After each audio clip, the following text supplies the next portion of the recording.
Adapun terkait tentang Minangkabau dengan Pancasila, maka kita bisa lihat satu persatu dari sila-sila itu. Sila yang pertama misalnya ketuhanan yang Maha Esa. Maka berbicara tentang ketuhanan, saya masuk ke suku Akit, suku Laut, suku Sakai, suku Talam, suku Anak Dalam, suku Kubu. Maka di sana masih ada orang yang tidak bertuhan. Saya menyaksikan sendiri mereka menggantungkan kain-kain putih lalu tidak tahu apa yang mereka sembah. Masih ada suku-suku Melayu tua yang belum bertuhan. Tapi Minangkabau tidak hanya bertuhan, mereka justru membuat orang yang tidak kenal Tuhan menjadi bertuhan. Berbicara tentang sila pertama ketuhanan yang Maha Esa. Saya menyampaikan tausiah di sebuah pulau di Aceh, Semelu. Di sana saya diajak berziarah ke salah satu makam tua, dan orang tua yang menyebarkan Islam itu berasal dari bumi Minangkabau. Kemudian saya pula bertausiah di Sulawesi Tengah di Palu. Di atas bukit di Palu itu juga ada makam tua penyebar agama Islam juga datang dari bumi Minangkabau. Oleh sebab itu sila pertama ketuhanan yang Maha Esa, maka Minangkabau adalah para suluk di tengah gelap yang membawa siar Islam. Yang kedua tentang kemanusiaan. Di depan rumah orang Minangkabau ada rangsiang, tempat menyimpan beras. Beras itu dibagi-bagi lagi. Ada beras yang dimakan keluarga, tapi juga ada beras yang jadi makanan untuk fakir miskin. Orang Minangkabau adalah orang yang paling peduli terhadap kemanusiaan. Oleh sebab itu, orang Minangkabau membuka rumah makan. Mereka tidak menganggap pekerja itu sebagai kuli yang digaji, tapi mereka dianggap sebagai saudara yang sistemnya bagi hasil. Karena mereka melihat sebagai kemanusiaan. Itu maka rumah makan berkembang pesat yang hari ini dia menjadi tukang angkat piring. Tahun depan dia insya Allah akan punya rumah makan. Kemanusiaan. Tentang persatuan Indonesia, orang Minangkabau amat sangat cukup rukun dan syarat untuk membuat sebuah negara. Masalah diplomasi, tidak ada yang lebih hebat daripada diplomasi Haji Agus Salim. Dia berhadapan dengan orang-orang Belanda, orang-orang Eropa, berbagai macam bahasa dunia dia kuasai. Tentang masalah ekonomi, kita tahu siapa Bapak Koperasi Indonesia, ialah Bung Hatta. Tentang masalah agama, jangan tanya lagi. Orang Minangkabau, prestasi agamanya bukan tingkat nasional, tapi dia adalah Imam Masjidil Haram, Syekh Ahmad Khatib Al-Minangkabau. Universitas Al-Azhar dalam sejarah hanya sekali memberikan penghargaan Dr. Honoris Causa kepada seorang ayah yang anaknya juga mendapatkan honoris causa. Dia adalah Haji Abdul Malik Karim Amrullah, dan ayahnya Abdul Malik Karim Amrullah juga mendapatkan honoris causa dari Al-Azhar. Ekonomi, politik, agama, orang Minangkabau punya. Bagaimana dengan tentara? Tentara-tentara Minangkabau tidak dididik di Indonesia. Haji Miskin, Haji Tiobang, Haji Sumani, Tuan Kunan Renceh. Mereka adalah tentara-tentara yang luar biasa.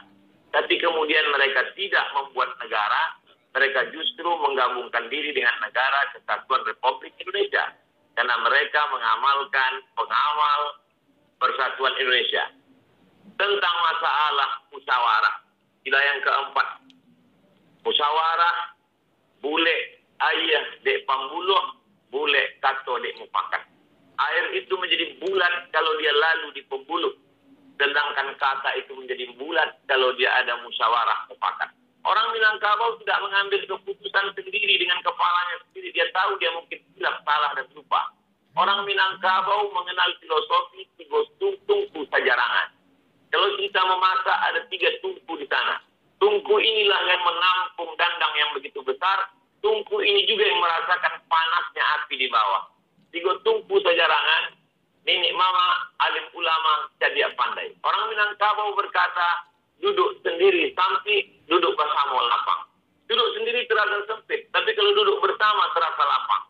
Kenapa demikian? Karena mereka lebih mengutamakan musyawarah dan mufakat. Lalu kemudian tentang keadilan sosial. Orang Minangkabau amat sangat adil. Anak mendukung kemanakan di pangsi. Perempuan Minangkabau tidak pernah perlu jauh dari kampung halamannya untuk mencari makan. Kenapa demikian? Karena mereka punya nenek mama yang adil. Perempuan tidak pernah mengalami diskriminasi. Karena perempuan ada harato tinggi yang tidak dibagi. Sebagian ulama mempermasalahkan harato tinggi. Kenapa tidak dibagi menjadi ahli waris?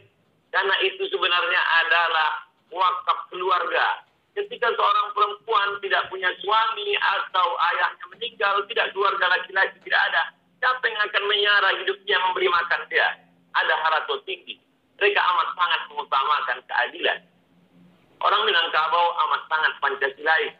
Mana buktinya? Dari mulai Sabang sampai Papua. Pesawat saya mendarat di Sorong. Begitu turun saya di airport, tangan melambai dari jauh.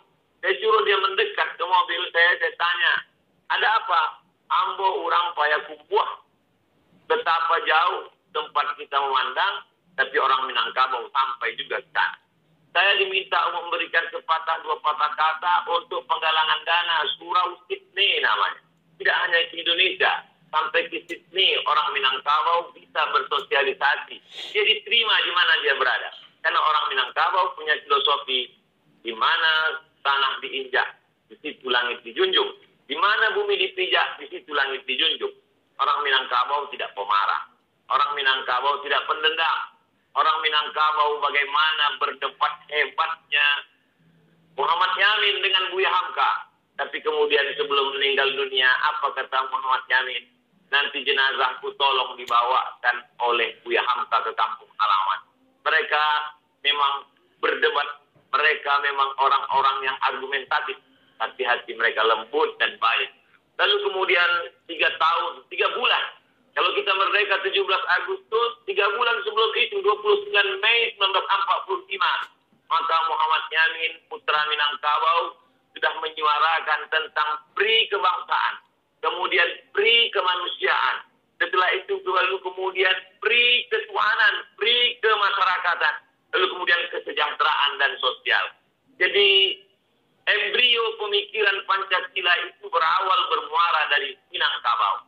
Lalu kemudian barulah disuarakan oleh Bung Karno. Lalu kemudian disusun secara rapi dan sistematis oleh 9 orang. Dan di antara 9 orang itu 3 orangnya adalah Minangkabau. Agus Salim, Sultan Syahrir, dan kemudian pula Agus Salim, Muhammad Yamin, dan Bung Hatta. Kalau 9 orang ada 3 orang Minangkabau, maka sesungguhnya Minangkabau mewarnai setiap gerak langkah pemikiran orang Indonesia. Jadi saya kira ini adalah ikram gratis untuk anak-anak muda Minangkabau supaya dia lebih memahami siapa Minangkabau, apa Minangkabau, bagaimana sejarah orang Minangkabau. Saya menganggap di balik ini semua tentu Ustadz selalu berkata ada hikmahnya, tapi tentu juga di sana ada pelajaran berharga. Man takallama faqad arada aqlahu 'alan nas. Siapa yang berbicara, sesungguhnya dia sedang mempresentasikan isi kepalanya kepada orang banyak. Siapa yang berbicara, dia sedang menunjukkan isi kepalanya kepada orang banyak.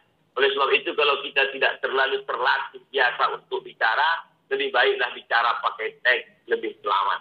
Karena kita pun memang sudah terbiasa berbicara pakai teks dari dulu sampai sekarang.